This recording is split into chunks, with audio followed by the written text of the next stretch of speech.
Hey, want to go to the movies tonight? Sounds great. Who's going? John and his girl Mia, Andy and his girl Rebecca, me and Lucy. Who's Lucy? My new girlfriend. Seriously? Sometimes you can't help but wonder, what's so amazing about being in love anyway? Everywhere you go, it's couples, couples, and more couples. In class, at work, at your usual restaurant, even in public restrooms. You're literally surrounded by love. It's not like you're ugly or have a terrible personality either. You're pretty decent looking, easy to get along with, and it's not that nobody has ever liked you.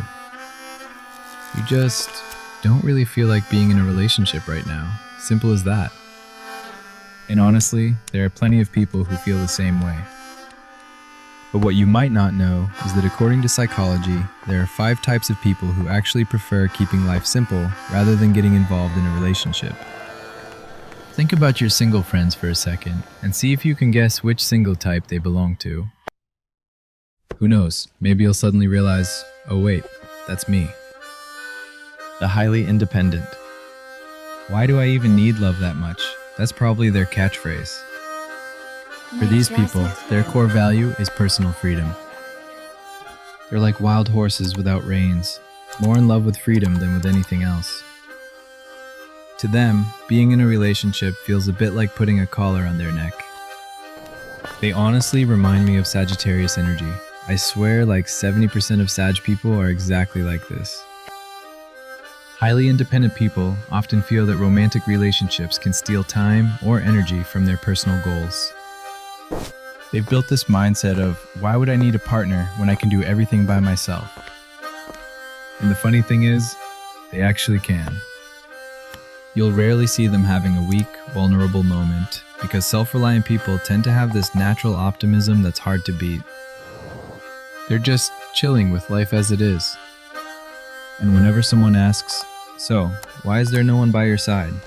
They'll shrug and say, nah buddy, too soon. On top of that, fiercely independent people feel like they grow better when they don't have to constantly adjust to someone else.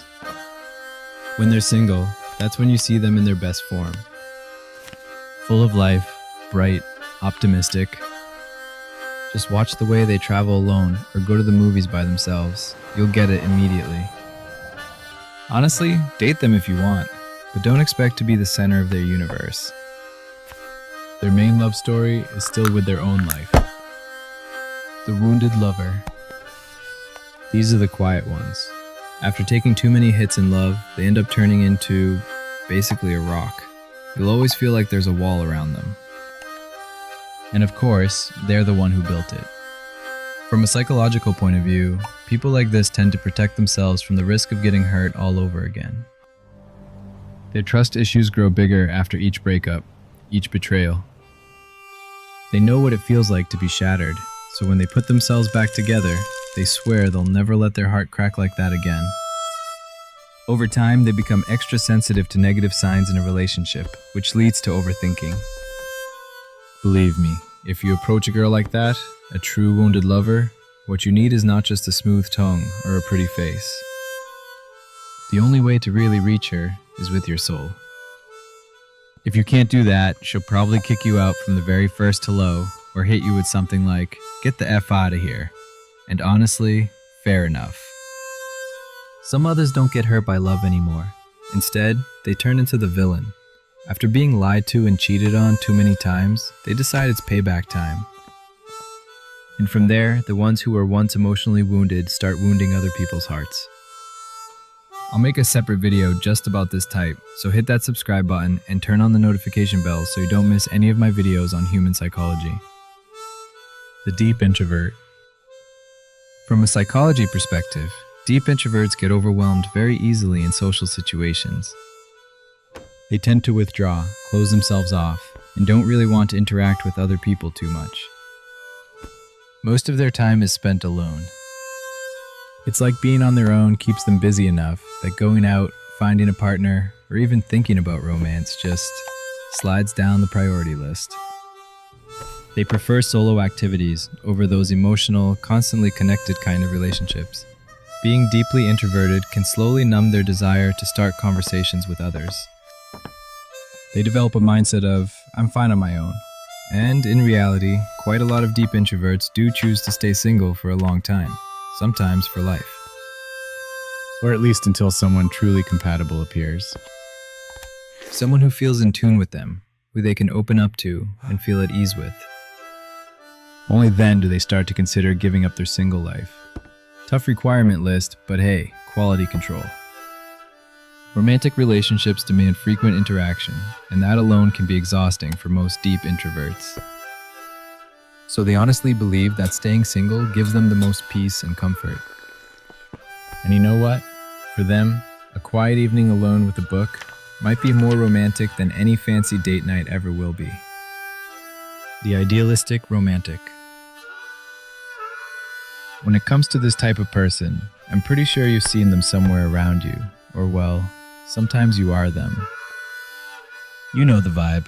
It's not that I don't want to be in a relationship, it's just that no one is up to my standards yet. And what are those standards exactly? Depends on the mood.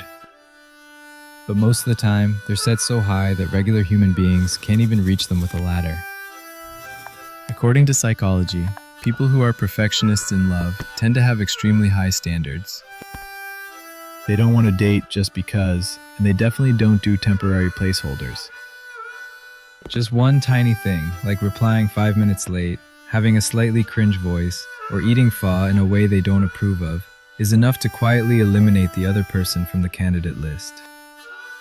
They believe in the right one, someone who's attractive, successful, emotionally intelligent, thoughtful, well-groomed, and can magically read their feelings without being told. Basically, a main character who just walked out of a Mark Levy novel. The sad or scary part is, that ideal person usually only exists in their imagination. So they prefer being single, not because they don't want love, but because no one ever seems good enough to enter their life. But here's the interesting twist, they're not pessimistic at all. They actually live pretty chill, even full of hope.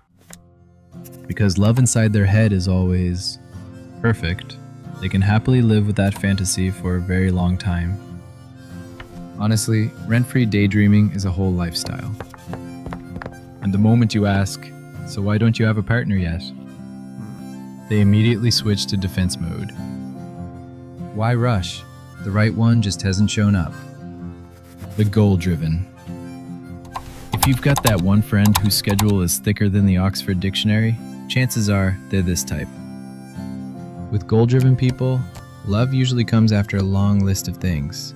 Money, deadlines, targets, group projects, and even cleaning their room. From a psychology point of view, they've got insanely strong intrinsic motivation. They see life as one big long-term plan, with milestones that must be checked off at the right time. And falling in love, sure, sounds nice, but it's just not on the priority list right now.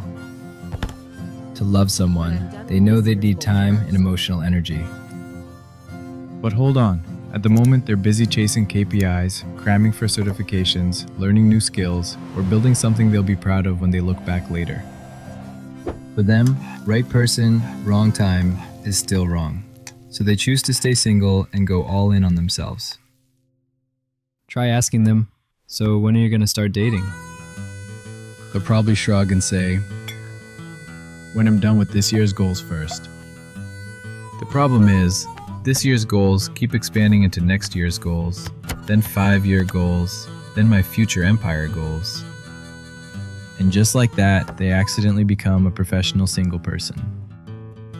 But honestly, it makes sense. When you watch them work with that kind of passion, you realize love to them is like a cup of bubble tea. Great if it's there, but if not, life goes on just fine.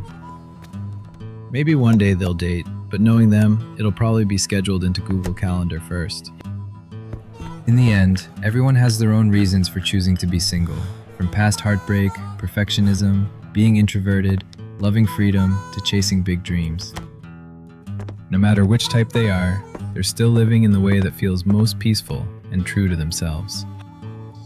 So those are 5 types of people who prefer being single. Single, not alone. Do you see yourself in any of these? Or did someone pop into your mind while watching? If yes, send them this video, hit the like button, and don't forget to subscribe so you won't miss our daily uploads. Who knows, your single era might just become your golden era. See you in the next video.